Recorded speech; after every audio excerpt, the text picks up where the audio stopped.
Who doesn't love fan theories? They're a perfect way to rationalize plot holes or ponder unanswered questions that movies leave. Dark fan theories based on Disney are some of the most popular. Disney presents itself as so innocent, and that just makes our imaginations run wild and wonder what dark secrets may lie beneath the fun surface that is Disney. Today, we're going to be taking a look at some of our favorites. Hold on now, before we get started, subscribe to our channel. You'll be joining the notification squad and get frequent updates on brand new content. And one more thing, why not take a part in our emoji quiz? Can you guess what film these emojis are showing off? Wait to the end to find out.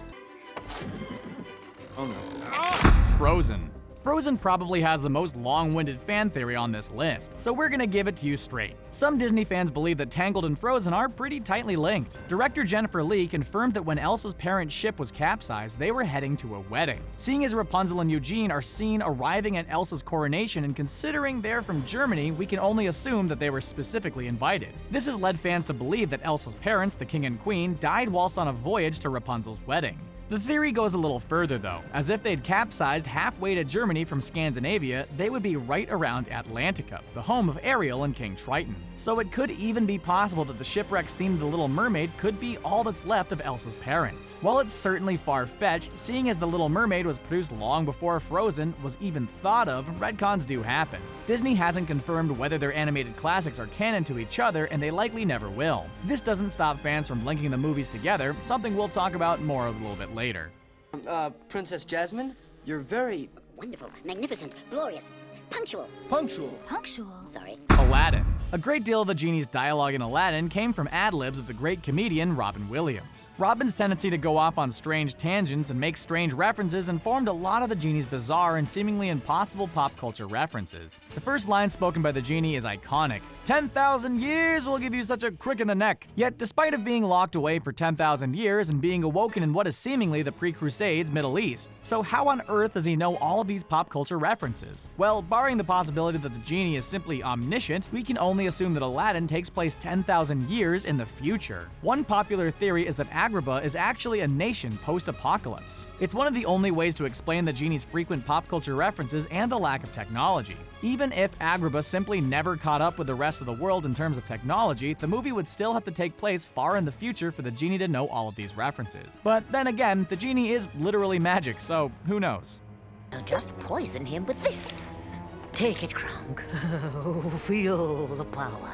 Oh, I could feel it. The Emperor's New Groove. What started as a brief, dark joke in The Emperor's New Groove triggered a minor conspiracy theory amongst Disney fans. Kuzco is alone in the jungle and visibly afraid. There are alligators, jaguars, and other wild animals that could potentially eat him. To top it all off, a small fly buzzes past him and gets stuck in a spider's web. He frantically screams for someone to help him before the spider emerges and eats him, saying it's too late. Not only is it a reference to Jeff Goldblum's pleas to help him in the 80s horror film The Fly, but it's also even darker than it first appears. While talking animals in Disney films aren't uncommon, the only other animal to talk in The Emperor's New Groove was the squirrel, who communicated solely in squirrel speak. Animals that were originally humans, like Kuzco, however, retained their ability to speak even after Yzma's mad science transformed them. The theory is that both the fly and spider were originally humans and were transformed into arthropods by Yzma. If that's true, then it means we didn't so much witness the cruelty of nature and more a premeditated murder. While it's not the first murder to happen in a Disney film, it definitely is the most disturbing one to think about.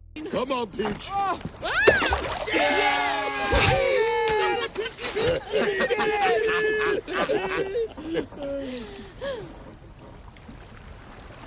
Now what? Finding Nemo.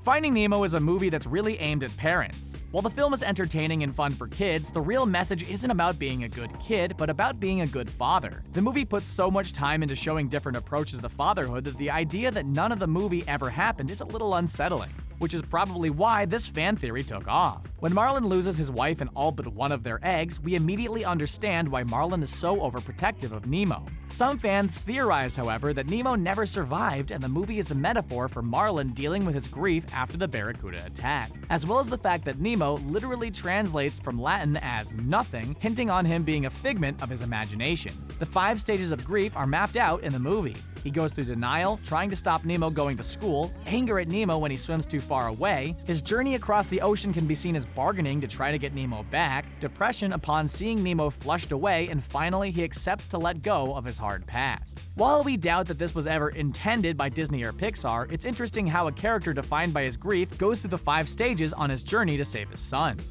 Good news is, I found your hat, Woody. My hat! Oh, Slick, thank you.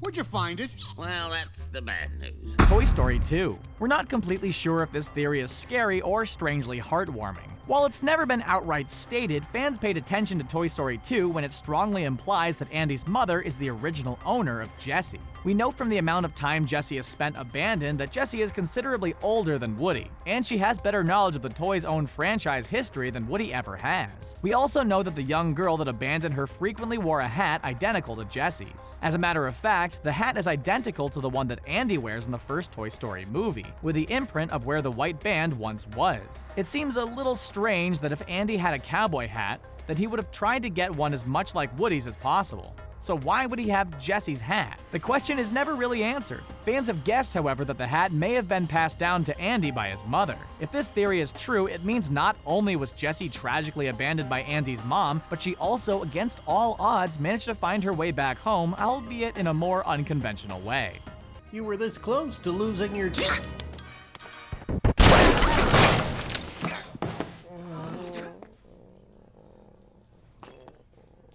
The Incredibles. While not outright terrifying, writer Steve Damrell certainly had an uncomfortable thought about The Incredibles. While watching the Pixar movie, he noticed many unusual similarities to the work of Ayn Rand, in particular Atlas Shrugged, the novel that outlined her objectivist philosophy. It's not as apparently horrific, but the idea of a kids' movie having a strong political philosophy backing it is a little scary. Outside of the main visual cue of Mr. Incredible on one knee holding the orb-shaped robot over his shoulders, a symbol uncannily similar to the popular image of Atlas carrying the world, the movie also seems to reinterpret some of the verbiage of Ayn Rand. While there are many parallels, including the heroes being berated with lawsuits despite their good deeds to society, the most apparent is when Dash is denied the opportunity to race with kids in his school. His parents feel that it's unfair because he would excel at it thanks to his superpower. Dash points out that he should be allowed to race because he is special. She responds with, "Everyone is special." Dash is sad and says, "Then no one is." The villain syndrome also echoes this idea. The idea of choosing norms over exceptionalism and the hatred of success are big elements of Rand's philosophy. Alternatively, the movie could be viewed as a criticism of those ideas, not unlike BioShock, but it's still strange that these themes made it into a kid's film either way. Jeez, it's a lion! Run, Pumbaa, move it! Hey! The Lion King. Who remembers Mufasa? The lion with the voice so awesome that when the time came to remake the movie, Disney got James Earl Jones to play him all over again. Well, some fans believe that Mufasa not only became a spirit like we saw in the movie, but actively controlled the weather. After Mufasa dies and Scar takes over Pride Rock, it becomes rather apparent that he's a bad leader. After all, he's so bad that he's somehow caused a drought, something that should not be physically possible. However, on Earth, could a lion rule so badly that it never rains? Well, when Mufasa appears to a lonely and dejected Simba, he appears shaped by clouds. Some fans have taken this to mean less that he is one of the many kings watching over Pride Rock, but that he is literally a water god now. After all, as soon as Scar is defeated by Simba, it rains for the first time. Simba climbs to the top of Pride Rock, soaking wet, and roars triumphantly. While the water is intended to symbolize new, good times for Pride Rock, some fans think that it was Mufasa turning the tap on now that Scar is gone.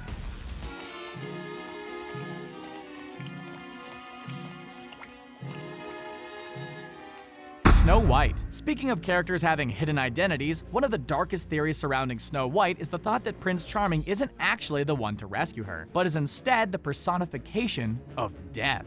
The first time Snow White sees the prince, she runs away in fear of him. I'm sure most of us can attest that that's not a normal reaction to seeing a new person. The Redditor who developed the theory believed that it could be taken as a metaphor representing her nearly drowning in the well, as Snow White was hanging over the well just before the prince appeared. The second time they meet is the famous scene in which Prince Charming kisses Snow White and saves her life, which isn't entirely logical either, unless of course it symbolizes the kiss of death. The prince doesn't sweep her away and take her to a faraway kingdom. He is the embodiment of death, who kisses her, sweeps her away, and takes her to the underworld. After all, he only appears at what would have been Snow White's funeral. It's an idea that can be easily unsettling, but even if this theory were true, it doesn't necessarily mean that Prince Charming is the bad guy in the situation. He could just simply be a nice, angelic metaphor for crossing over with no ill will towards Snow White whatsoever. After all, he's not not the one that poisoned her.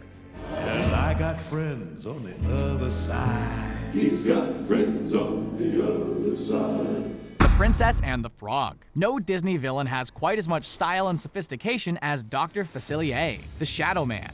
It's easy to explain away the majority of the Shadow Man's strangely specific knowledge in the movie as simply being voodoo magic, but there is another fan theory that was first pitched on DeviantArt by user Scrooge MacDuck. It's possible that Dr. Facilier is actually Tiana's father. After all, he's aware of Tiana's existence and starts causing trouble for her despite seemingly never meeting her before. He not only knows her name, but he also knows her dream to own her own restaurant. While it's possible that it's just an extension of his magic powers and that he reads her the same way he did Prince Naveen, it's also possible that his knowledge comes from a pre-existing relationship. While Tiana believes that her father died at war, it's entirely possible that he made a deal with his friends on the other side to give him a second chance at life. He was brought back, albeit as a very different man. From there, his newfound power corrupted him.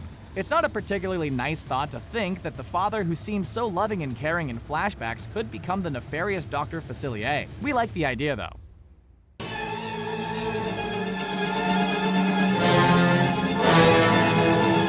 Fantasia and the Disney Universe. Earlier in the video, we talked about how some Disney fans like to think that every Disney movie exists in the same world. While we're not going to say how plausible it is, we're going to add a little to the theory. If the Disney world is indeed a thing, then we can't help but notice that all the bad guys seem to be particularly adept with magic. Where do all these evil villains draw upon their power from? Well, we have an idea.